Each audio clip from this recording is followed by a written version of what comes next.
Hi everyone, welcome to our channel.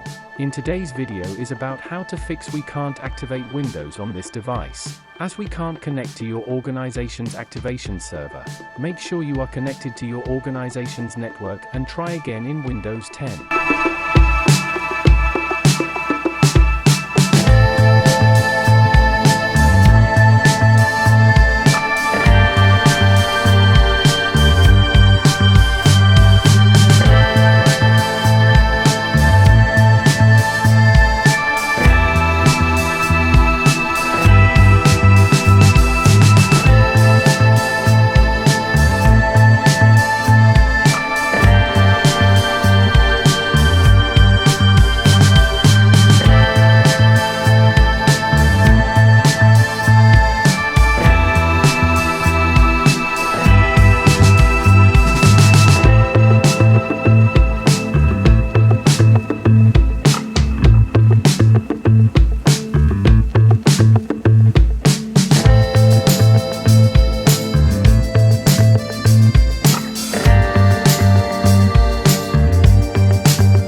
If you found this video helpful, please like to encourage us and subscribe to our channel.